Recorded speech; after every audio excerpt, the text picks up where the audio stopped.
to Phil and Dave's Excellent Adventures. Just Dave here. Today, I'm talking about Lord of the Rings, Rings of Power, Season 1, Episode 7. This is going to be a spoiler review, so if you are concerned about spoilers and you have not watched the episode yet, I suggest you go and watch the episode first before you watch this review. So, this is the 7th episode of the first season of Lord of the Rings, Rings of Power. The episode is called The Eye. It basically takes place after the events of last episode where they put in Sauron's sword and Mount Doom erupted, whatever, volcanoes erupted. Here we go.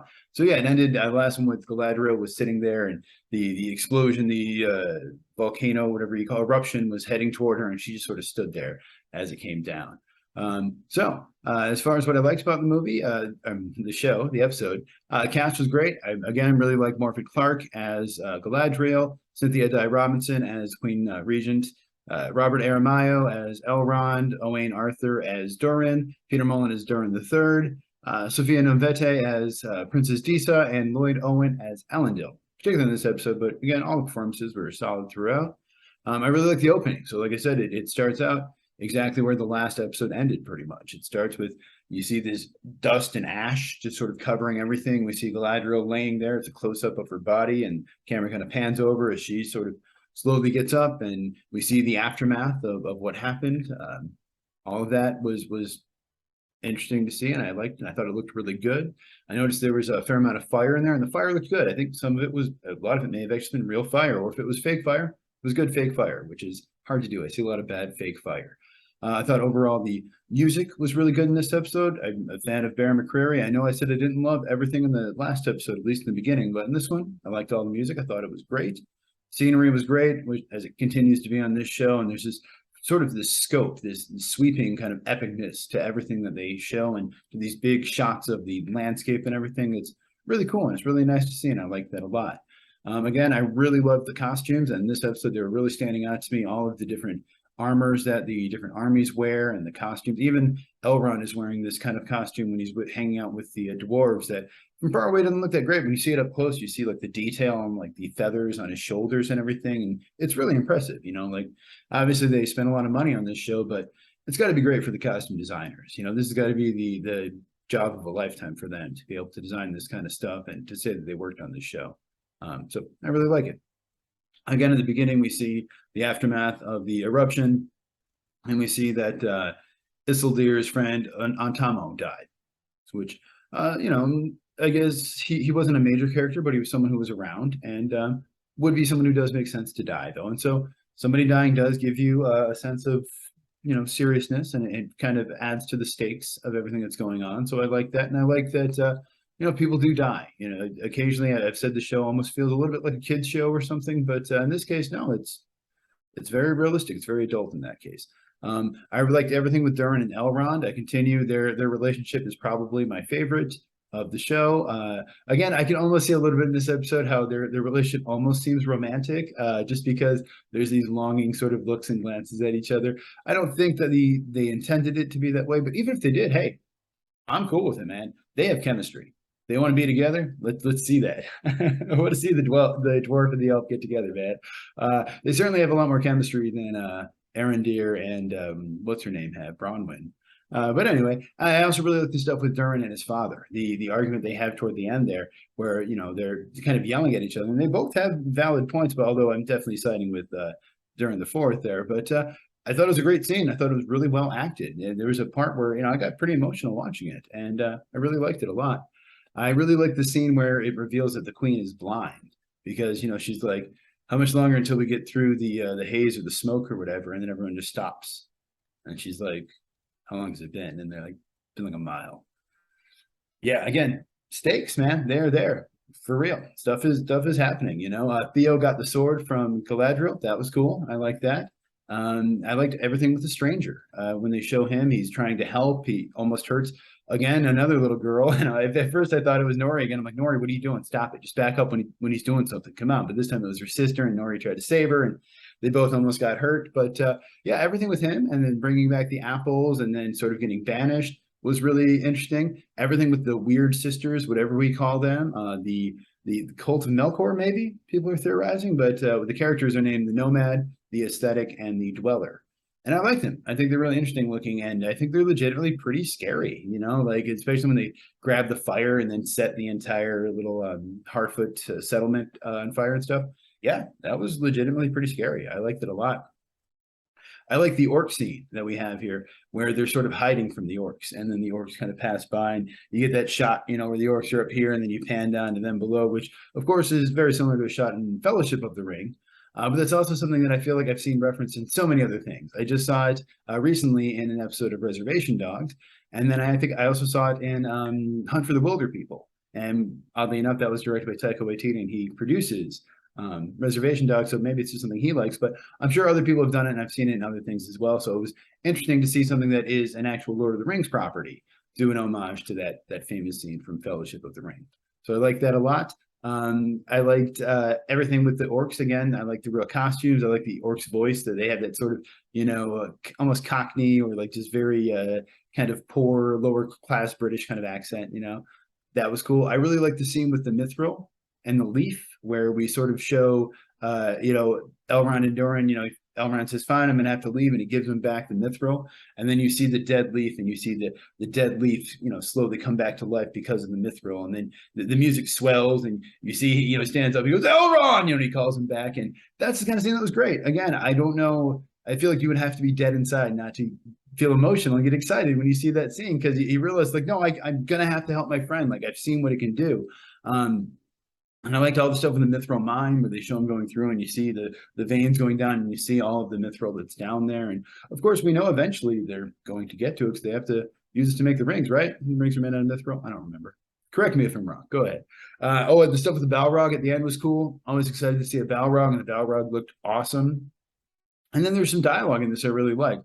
I know I've heard some people criticize the dialogue or the writing in this show, and they said it's not very good and the dialogue is very stilted. And so I've been kind of trying to pay attention to that last couple episodes, and I've actually been finding a lot of dialogue that I actually really kind of like. So in this episode, there was when they were going to leave, and Elrond says to Durin, he says, we don't say goodbye, we say Namari. It means go toward goodness or whatever. That was cool. I like that. And made me think, well, it's pretty much all that goodbye means too, I think. Or maybe started God, either way. But I like that. I thought that was nice. The whole speech that Galadriel gives to the kid, whatever his dumb name is, no, he's not dumb, Theo. The speech he gives to Theo about how there are things more powerful than darkness out there, and talking about how not to let darkness, reach you and to change you. I liked all of that. I thought that was interesting.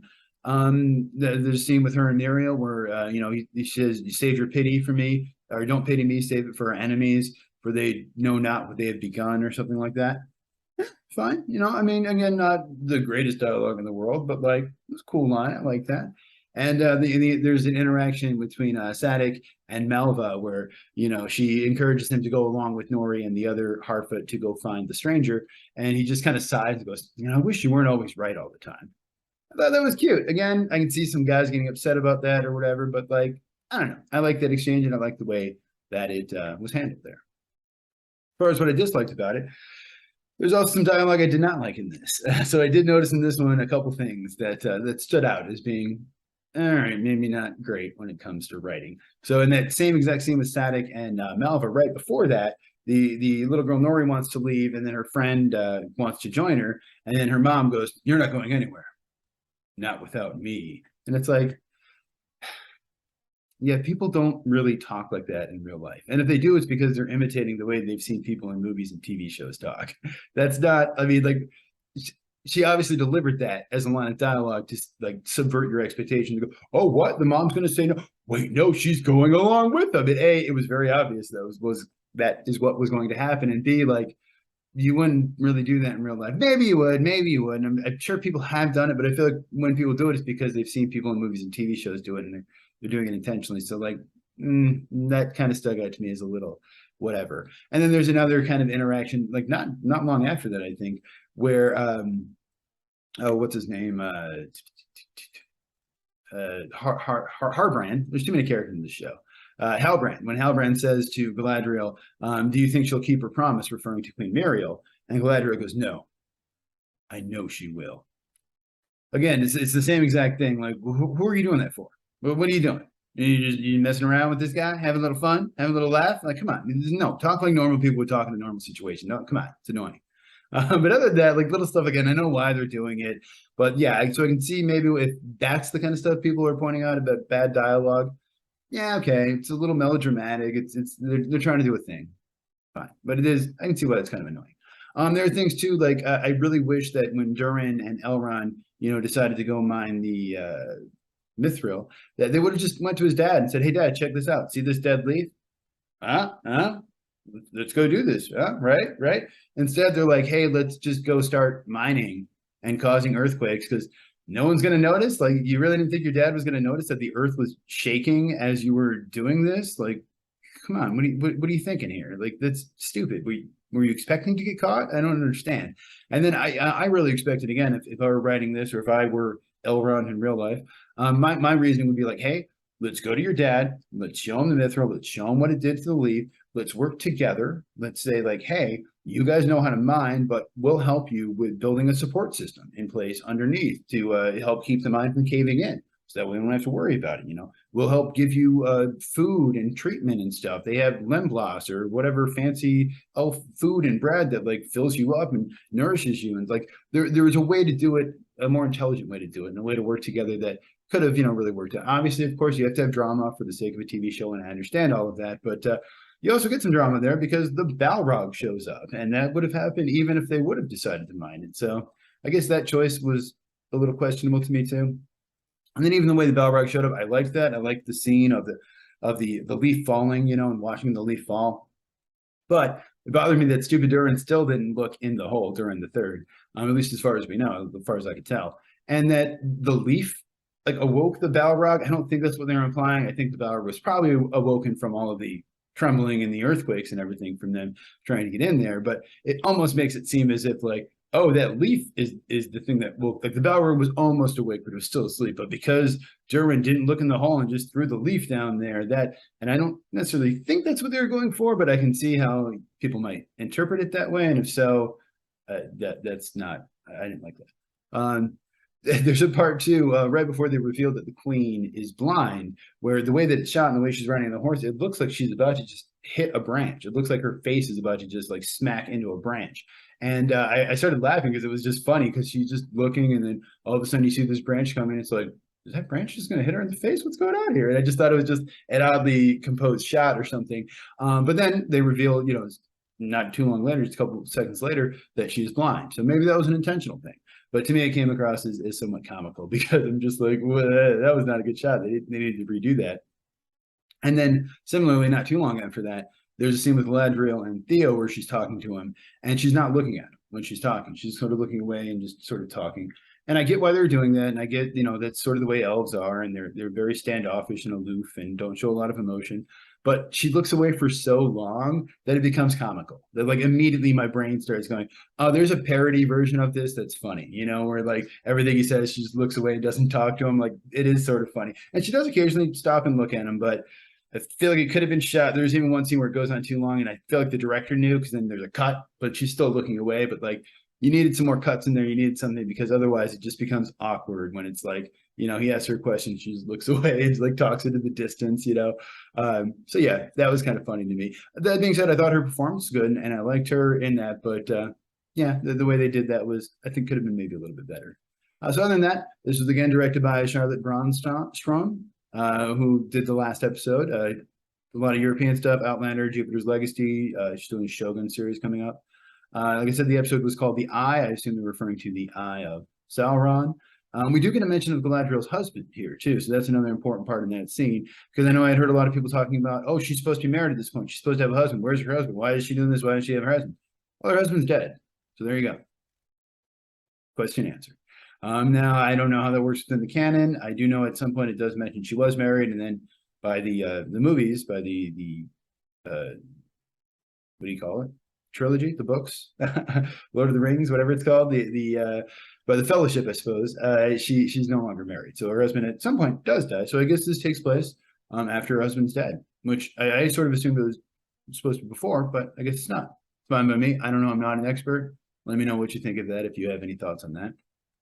We do get the change from the Southlands into Mordor, where they're like, they call him the King of the Southlands or something like that. And he's like, don't call me that. And they go, well, what should we say? And then you're like, okay, so they're going to say what his name is, and they don't. Instead, they sort of pan over and they show Southland, and then that sort of like burns away, and then it changes to Mordor, and you see Mount Doom in the background there. So that was cool. I like that. Maybe a little too obvious. Maybe I didn't quite need you to actually have the words pop on the screen and show me that. I could have, discerned that on my own. But that being said, now, of course, we're still questioning who is Adar. I was waiting for him to say, don't call me Adar, call me Sauron, or call me, Morgoth, or one of these other characters, or something, or a whole new character. Who knows? But I don't know. So I guess they're still holding off on that. Maybe we'll figure out in the 8th episode, which next week is the final episode of the season. And then there's some debate over, too, who Halbrand is.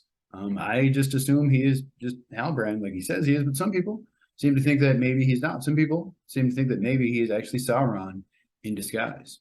So I don't know. I don't know if I necessarily believe that. I haven't seen a lot to show that, but there is something. The guy's performance is a little shady. Seems a little untrustworthy, maybe. So he often has like an arched eyebrow almost.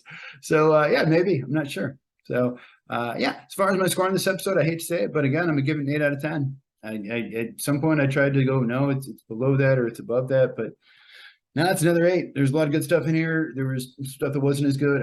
It felt like a lot of setup. It felt like a middle kind of episode where a lot of it had to do with the fallout from the last one and a lot of it to set up this final coming up.